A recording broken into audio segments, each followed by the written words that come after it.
Good day. I'm Dr. Elizabeth Freed, and welcome to It's My Honor. I'm a pro bono coach for the Honor Foundation, an organization dedicated to helping Navy SEALs, Marine Raiders, and other special operators transition from the military to the civilian workforce. And today, it's my honor to introduce you to Andy Blila. Andy is a special operations weapon officer who's going to be transitioning after 29 years of service from the Navy in August of 2019. So welcome, Andy. Good morning. Good morning. How are you today? I'm wonderful. Thank you for asking. Great. I'd like to start our conversation out by asking you to share with me some highlights of your career. Can you do that? Absolutely. And thank you for asking that. Over a course of 29 years, I've seen a lot of things in the Navy, and I've earned a reputation as a problem solver and an innovator. And I was handpicked for my last assignment to go help Naval Special Warfare's most struggling armory. They had most recently failed their latest readiness inspection with 29 major discrepancies.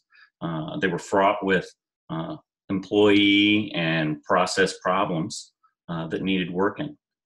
So I went there, and after a short period of time assessing the situation to see what was going on, I took action by reassigning some of the personnel to positions within that armory that will maximize their skill sets and enable them to do better work for the armory.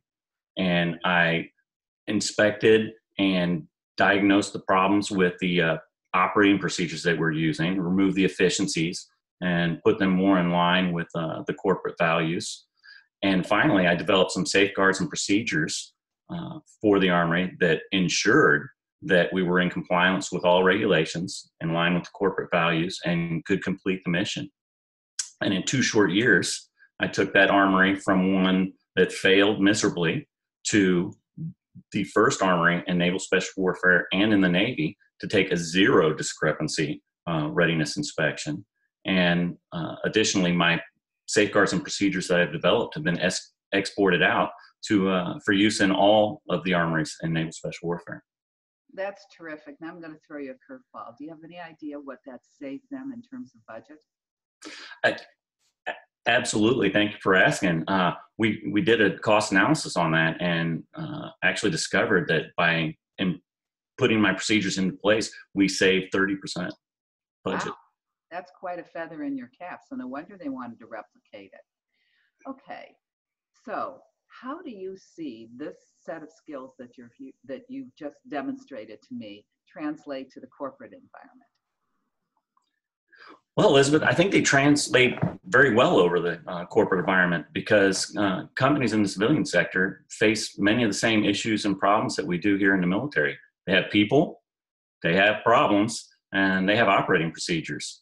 And my ability to provide calm and leadership to both small teams up to large, complex, cross-functional matrix teams in dynamic environments gives me the ability to provide great value to the company.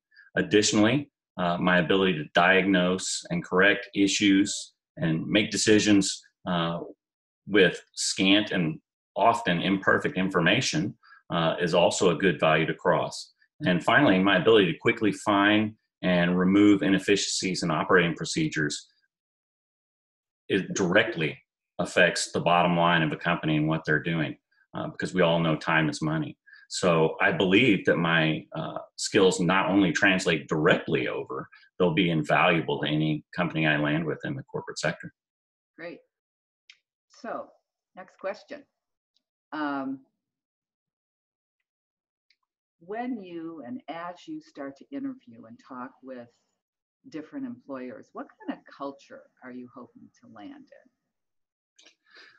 Well, Elizabeth, I'm looking for a company that has 3 specific things in their culture that'll make it great for me. And I'm looking first for a company that values its employees and their input. And what I mean by that is a company that wants you to innovate, wants you to press on, and then gives you some of the autonomy to put in place some of those decisions you have. Secondly, I'm looking for a company that is innovative. And what I mean by that is a company that's looking for the next new thing every day. They're always trying to stay on top of their game, the top of the market. And third, I'm looking for a company that appreciates a good work-life balance. A company that understands that an employee that has a life outside of work is a better employee when they're there. Right. So last question. If I have the opportunity to have lunch with your commanding officer, what would he or she tell me your greatest strengths are? That's a great question. And if you were to have that cup of coffee with my commanding officer, I think he'd tell you two things. And I'm not sure which order he would pick them in because I think they're equally important. But he would tell you that when he gives me any task, project, assignment, that I get it done correctly the first time, every time, before the deadline, and it exceeds expectations. And two, I think he would tell you that I am a leader that truly cares about the people that work for me. I'm a servant leader who believes that developing people and making them better makes them better employees, and therefore makes my department of more value to his command. Great.